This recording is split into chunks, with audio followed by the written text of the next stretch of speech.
Okay, so our next speaker is Pietro Donà, and he will talk about sl2cfoam-next, new development I'm not pushing there. and application. Please, Pietro. Okay, so thank you everybody. Thank you Mushin and John for inviting me, giving this talk. So this talk will be kind of similar but also different from the previous one, in the sense that what I'm going to talk about is still numerical methods for covariant loop quantum gravity, or if you want, spin foams. But I'm going to focus on sl2cfoam-next, that is the library that we developed in Marseille in the last 5 years. But before going there, I want to pose you the question, why should we do numerics? Why should we care about numerics? And is numerics like a different kind of research direction? Is there a different theory respect to the well-known spin foam theory that we all love? Well, the answer is no. It's spin foam numerics, if you want, numerics in general, is just a tool. And this tool is a complement to all the analytical calculation, the asymptotic analysis, and the geometric interpretation that we all know. In particular, I believe that numerics can give us very good insight in 3 different ways. In particular, can give us a way to confirm known analytical results in the theory, can give us a way to, can give us a help in developing like new results, but can also suggest us new challenges, can also suggest us new questions that then we have to interpret or answer analytically, or if you want, geometrically. So before going into the details of the talk, I want to take this opportunity to give an overview of what's available on the market. I think Don Shui already did that greatly, so I'm gonna be very, very, very short. But what I like to do is to divide the available techniques in 3 different macro areas.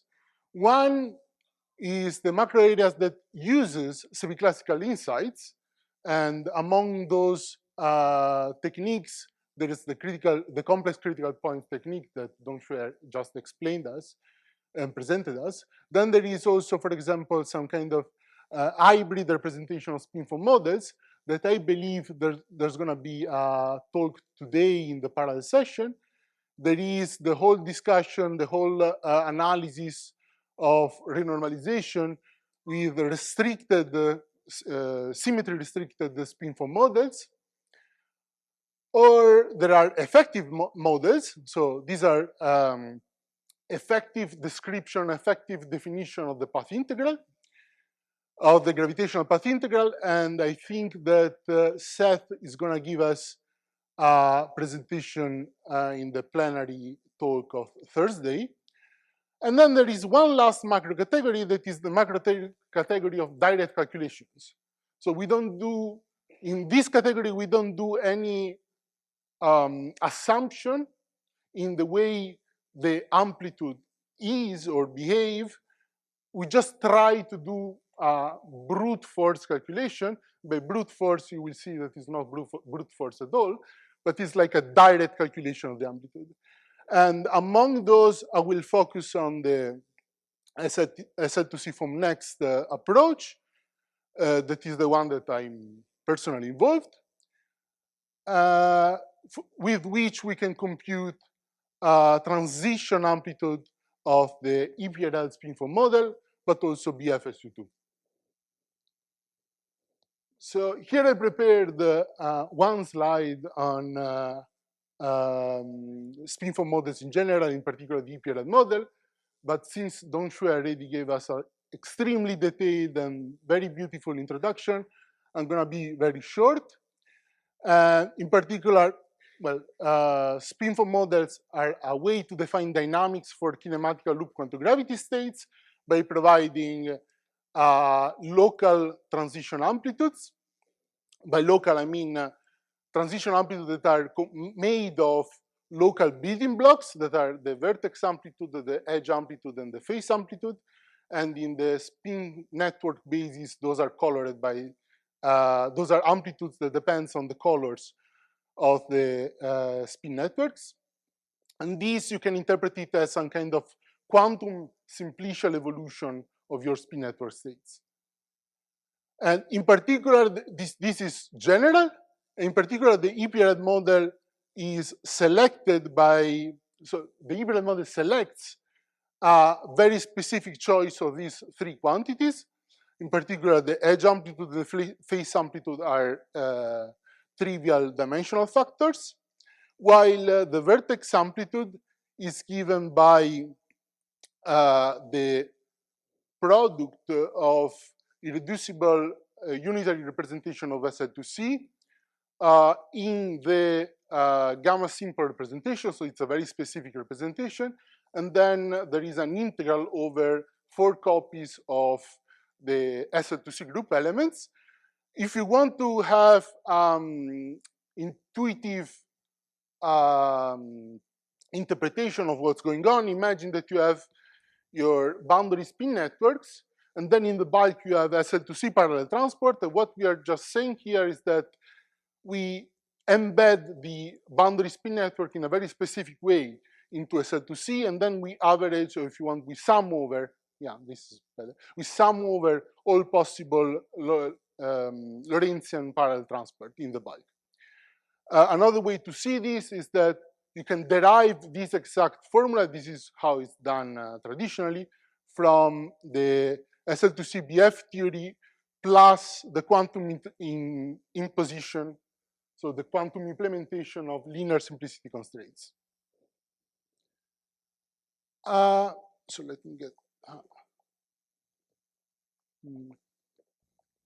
where is the numerical challenge? Well, the numerical challenge comes because basically standard method fails. And why they fail? Well, the standard method, I mean standard method of integration to get a numerical value for the vertex amplitude, but in particular also for the whole transition amplitude. Standard methods fail because, mainly because this is very complicated, so we are integrating over 4 copies of a non-compact group. So these are 12 infinite dimensional, 6 times 4, so it's 24 infinite dimensional integrals.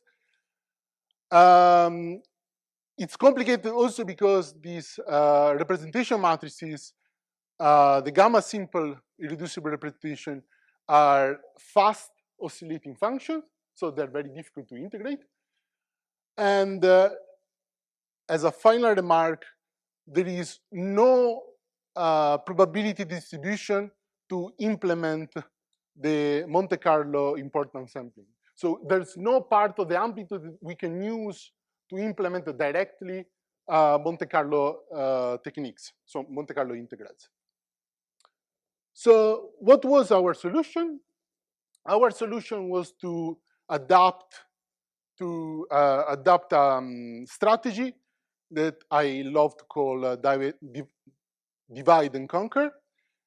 That means that we try to do as much as we can analytically.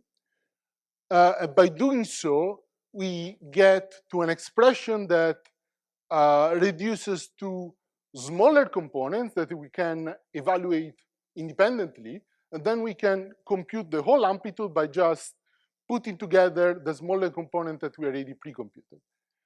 And in particular, our approach is based on this very specific decomposition of the vertex amplitude that is called booster decomposition. I'm not going to go into details. The only thing that I want you to remember is that we rewrote the vertex amplitude as a linear combination of SU2 invariants that is weighted by these booster functions, so these functions, that basically encodes all the details of the model and are just one-dimensional integrals. So these we can compute and tabulate, and then we can sum all together and get the expression for the vertex amplitude. Another thing that I want you to remember is that here there is an infinite sum. And this infinite sum, if you want, is the relic of the fact that irreducible representation of a non-compact group, unitary irreducible representation of a non-compact group are infinite dimensionals. And therefore, here you have an infinite dimensional sum. So our solution is implemented numerically into a library that we call the sl2cfoam-next. Next is the newest development. There was an old version that was called the sl2cfoam without the next, of course. But this is like way better in basically all the aspects. This is the evolution. The library is open source, so you can go to this link and just download it and try it yourself. It's fast, it's coded in C, it's modular and scalable, means that we give all the tools to compute no matter what transition amplitude you want. You just have to compose and build the transition amplitude with all the pieces that we provide you, basically. It's already optimized for high performance computing because it's highly parallelizable, and we also have a GPU module to do tensor contractions. It's user-friendly, so in case you don't care and you don't know how to, you don't want to enter into the nitty-gritty details on how we implemented all these things, we have an interactive Julia interface, so you can use the library as a black box and just ask what's the value of the vertex amplitude for these specific spins and intertwinings. It gives you a number. The new thing respect to Loops 2022 is that now we have a very detailed guide on how to do that. And we also have a very detailed guide, installation guide, that was missing before and was a huge obstacle for people wanting to start using the library. And just to give you an idea on how user-friendly it is, this is all the code that you need to compute one vertex amplitude, so it's literally a few lines. And all of this is set up. This is the whole calculation, just one line. So it's very easy to use. There are two big limitations. So let me come to the two limitations. One limitation is that, unfortunately, there are some unavoidable approximation that we have to make. Mainly, if you remember the slide before, I was telling you that there is like some unbounded sums that, of course, numerically we have to approximate in some way. And to approximate them, we have to introduce a truncation. So we introduce a truncation parameter. So we just sum a finite number of these of terms of the sum. And we basically then have this parameter. We have to play with this parameter to see how good is the approximation that we are making. And then the second limitation is that the library is quite resource demanding. Meaning that the computational cost of computing a transition amplitude goes exponential with the number of phases. Therefore, the necessary resources to do the calculation scales exponentially, so can increase very fast and maybe too fast. However, there's a new update in the last 2 years that we provide the solution for both of these points. So now we were able to overcome these two limitations. And let me then try to discuss the first one. So how did we overcome the necessary truncation that we have to make? So the introduction of this truncation parameter. Well, the first observation is that, yes, we compute transition amplitudes that depends on these truncation parameters. So as a function of these truncation parameters, the transition amplitudes are effectively a sequence, a mathematical sequence. Moreover, we also know that our convergence, it is a convergent sequence because the transition amplitude was proven independently to be convergent and finite. Therefore, we can use convergence acceleration techniques to extrapolate the limit of these sequences. And for example, what we suggest is the most basic technique, that is the Aitken delta square method that is given by this formula. So by just knowing the value of the amplitude in general, so this is like true for any sequence, convergent sequence, we apply it for the case of transition amplitudes. So by applying this specific combination of the transition amplitude for three different, like basically the last three known truncation parameter that we have access to, we can get a very nice approximation of the limit of the sequence itself. And this is like an explicit, very simple example where all the spins are equal 1, all the intertwiners are equal 1, the Emirze parameter is fixed to 1. And by computing the dependence of the vertex amplitude, it's just one vertex amplitude as a function of this truncation parameter. Here we did the extrapolation by just taking the values of the vertex amplitude at 5. And you see that if we just add higher, so if we just consider larger truncation parameters, we approach the value that we extrapolated for with just 5 truncations, basically. So by employing these convergence acceleration techniques, we can alleviate the problem of having to introduce a truncation to do the numerical calculation. The second limitation that we try to remove or overcome is the fact that the computational cost scales exponentially with the number of phases. So what to do? The number of vertices is not a particular problem because the vertex amplitude that you're going to use in different vertices is more or less always the same. So if you just pre-compute it, or if you just save the value, there's no need to repeat unnecessary computations. The big problem is that the scaling of the computational times in terms of the number of phases. So this is just to give you an idea of where the problem is. So let's assume that we want to compute a transition amplitude with 10 phases and some typical spins of order 10.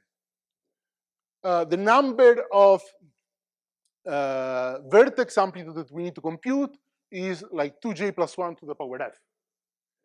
If you take j equal to 10 and you assume an extremely optimistic 1 microsecond for each vertex amplitude calculation time, you end up with 6 months of CPU time.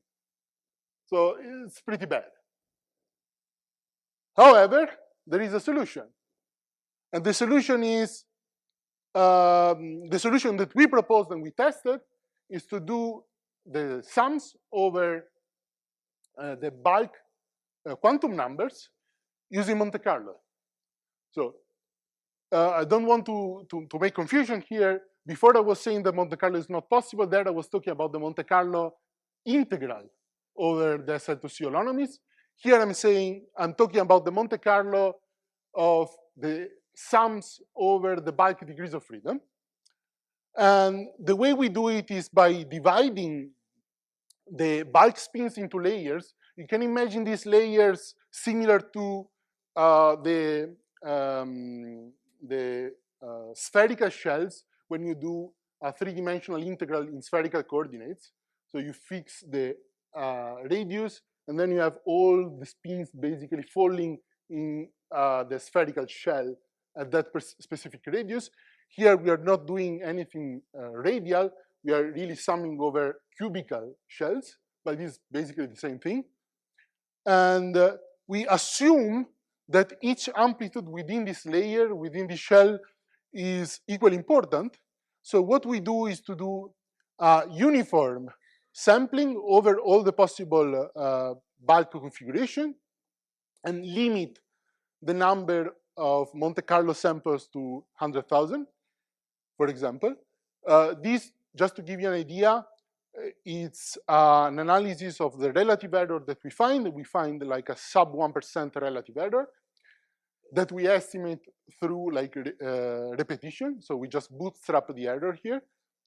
And we limit ourselves to 100,000 Monte Carlo sample of an amplitude that has 10 to the 10 possible configuration. So here we are saving a factor 10 to the power 5 as a computational time, effectively. So it's a huge improvement, and we pass from the 6 months to basically overnight, and we can do it. Let me also mention that similar techniques were employed to sum over coherent boundary states, where you have coherent intertwiner and you have like an analog problem. And there has been excellent progress by the Jena group, by Sebastian and collaborators. I'm not gonna into that. I'm just gonna point to their paper and their talk to a more detailed description. So then I want to come to the various applications. I still have 10 minutes, okay, so I have all the time. So what I want to talk about is 2 main applications, and I want to go back to my initial statement that numerical methods can give us some confirmation of known analytical result, can help us develop new results, but can also suggest us new challenges, new questions that we have then to interpret or answer. And the application that I want to talk about are mainly 2. So the application to the large spin limit and the application to infrared divergences. But I want also to mention that there are other results that were obtained with sl2cfoam-next. And in particular, there are results about correlation in primordial cosmology. And it has been found that there are non-trivial correlation emerging from spin-foam dynamics with many vertices and many different bulk structures. And to have more details about that, please attend Francesca's talk and his students that also suggest like machine learning new development on this topic. And there's also a study about the black to white or transition amplitude in the small spins regimes by Pietro Paolo in this paper. So I'm not going to talk about these 2. I just mentioned that for completeness. So let's come to the large spin limit. So the first thing that we try to do with the library was to verify the asymptotic behavior in the large spin limit of the vertex amplitude. So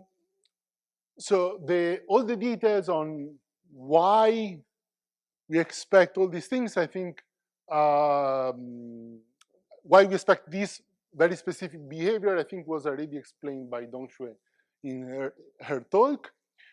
Let me just mention that what we did. So we took 1 EPRL coherent vertex amplitude. So it's just 1 EPRL vertex amplitude with coherent boundary data, boundary states.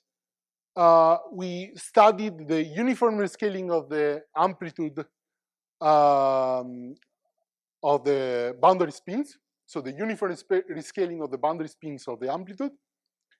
We prescribed boundary data corresponding to a Lorentzian force simplex, a very specific and symmetric one for technical convenience.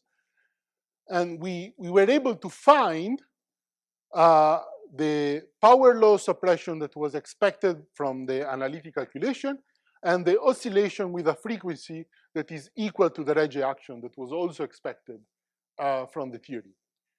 And you see here in blue the numerical data points, and in orange, or whatever, it's supposed to be orange, the expected asymptotic formula of the rescaled amplitude. So we were able to confirm a known analytical result, and we were able to confirm the emergence of the Rege action from the EPRL model in the single vertex asymptotics. So then we moved on and we asked ourselves, now what happens if we consider more than one vertex and possibly also bulk phase?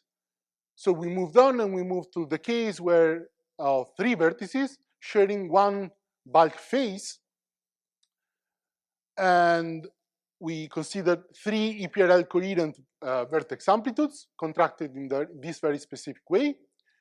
We summed over the bulk spin phase, so we summed over the bulk quantum numbers. We're not making any assumptions, so we're doing the raw calculation. And we scale the boundary spins uniformly, and we find that if we take the curvature, if we take the deficit angle of the boundary geometry that we prescribed here too large, we find exponential suppression. So this is not in contrast of what Dongshui was telling us before, because what they consider there is a neighborhood of real critical point. This is very far away from any neighborhood of any real critical point. So there's no contrast, and we find this exponential suppression.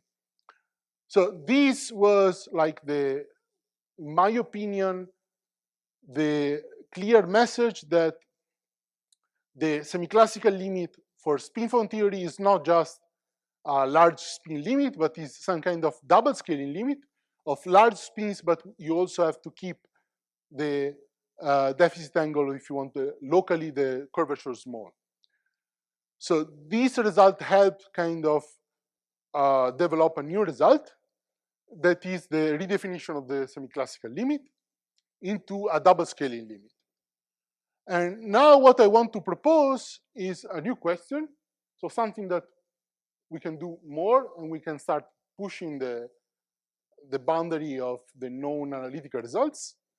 And I want to ask, okay, I say that the semi-classical limit should be some kind of double scale limit, but this is very qualitative, can be a little bit more quantitative. So can I say how much, how small the curvature has to be? So what I'm proposing to do is to study the semi-classical limit window, so the semi-classical limit regime, as a function of the number of vertices of the triangulation of the two complex, the boundary scale, and the curvature, so the small curvature regime. What I want to do is to consider the simplest possible setting, consider many faces, many vertices, but just one bulk face. So again, the simplest possible setting. This has to be intended as a generalization of this picture. So instead of having just 3 vertices, we'll have 3, 4, 5, and so on. And what I want to do is to try to define this double scale, this semi-classical regime in some kind of operational way. And the way I want to do it is by studying expectation values and fluctuation of bulk geometric operators and see how much they deviate from expected geometric values. And this is just to give you an example. So this is extremely preliminary. It's something that I made a couple of weeks ago. So there's still a lot to understand. So here you see the expectation value of the bulk spin divided by the value of the geometrical spin as a function of the deficit angle of the boundary theta. So here I'm plotting the how much basically we deviate from the geometric value of the bulk spin, but as a function of the curvature of the prescribed geometry. This calculation was done with 3 vertices. This is BFSU2, this is not EPRL. There are very symmetric boundary data, so there's a lot of limitation. I agree we should generalize all of this. But you see that there is, one can start to guess some clear dependence from the boundary scale, and there's some kind of critical value of the deficit angle for which the fluctuations that are plotted on the bottom panel basically stops to be zero, stops to be very small. And what I'm trying to suggest is that this could be a nice operational way to characterize this semi-classical limit. Then let me come to the second application that I have 5 minutes and then I conclude, and I think I'm on time. So we used sl2cfoam-next also to study infrared divergence of the theory. So the theory, the EPRL model, as all spin-foam theories, are UV finite, but there could be infrared divergences. So there could be large volume divergences. These large volume divergences are due to the fact that we are summing over all possible bulk degrees of freedom, so all possible bulk quantum numbers, and these sums are unbounded in general, so nothing prevents them to diverge.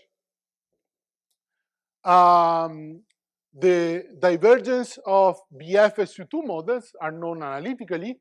They're usually due to the fact that there are redundant delta functions, so there are extra delta functions. These extra delta functions are interpreted as some kind of unfixed gauge degrees of freedom. In particular, for example, the divergence of this specific transition amplitude, which is usually called like ball amplitude or vertex normalization amplitude, or it has many names, has 5 vertices and 10 faces. And this transition amplitude diverges a cutoff that we can put on the sums to the power 12. So this is known analytically. Can we find it also numerically? Well, the numerical evaluation of this specific vertex amplitude is a nightmare because it has 10 internal faces, and if you want to evaluate some kind of divergence, you need to go high enough in the spins.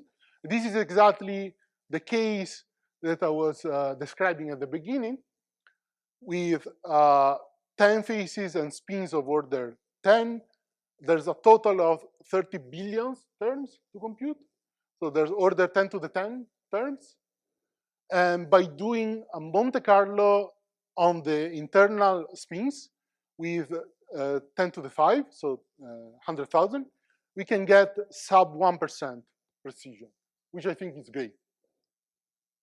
So by using numerical techniques, by using our library, we are able to confirm this known analytic result. So to reproduce BFSU2 divergences, the degree of divergence of this specific diagram.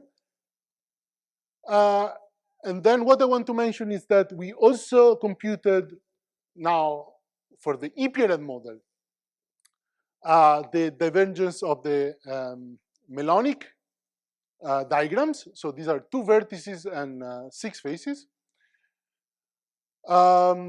There are no, so these are very difficult to compute analytically. There are no analytical full results. There are estimates by Aldo and myself. And it's a huge numerical effort to compute them exactly. And this was done by Francesca and collaborators, and with months of CPU time. And they were getting some linear divergence of the amplitude.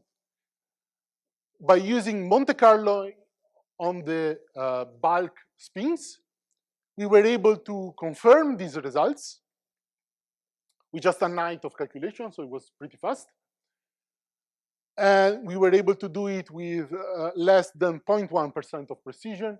So I think that we were able to confirm the result, and we kind of also confirmed that these technique of using Monte Carlo on the bulk quantum numbers is working well. So there was one last result that I want to mention, that then we moved on and we also tried to evaluate numerically the vertex normalization, so the ball diagram, the degree of divergence of that diagram for EPRL. And what we found is that, surprisingly, it seems that it's not divergent.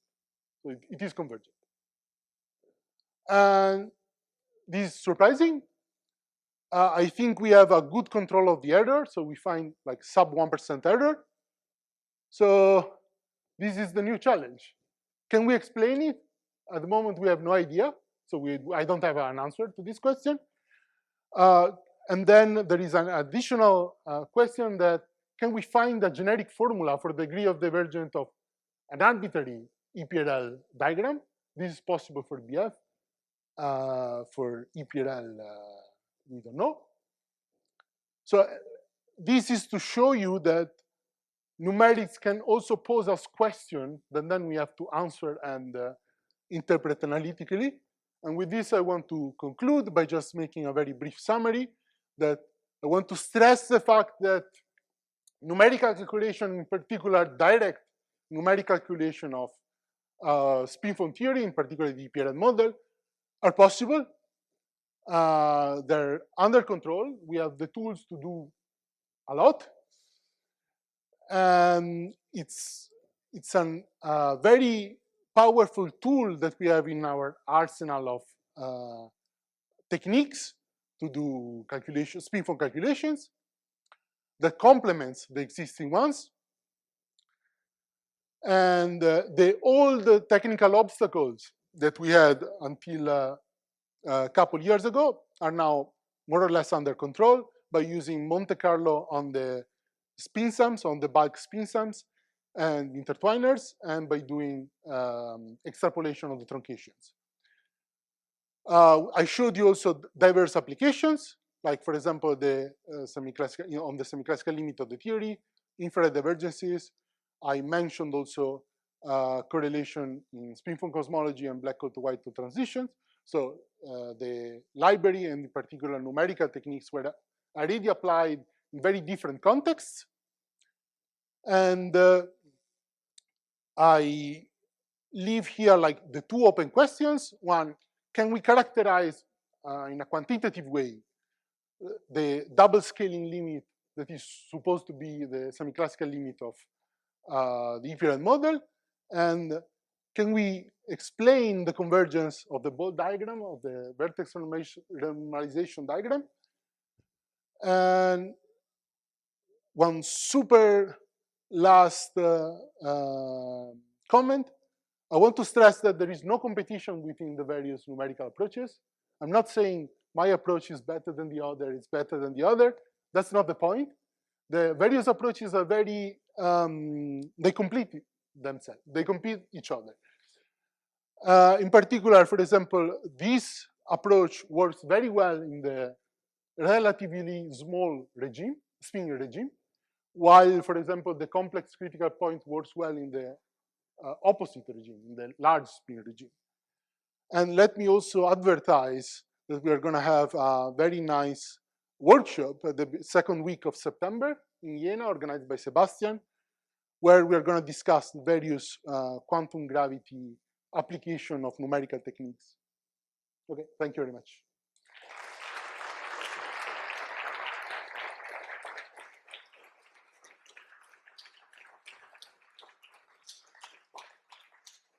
Thanks, Pietro, for nice talk. So we are way behind the schedule, but we can take a few very urgent questions.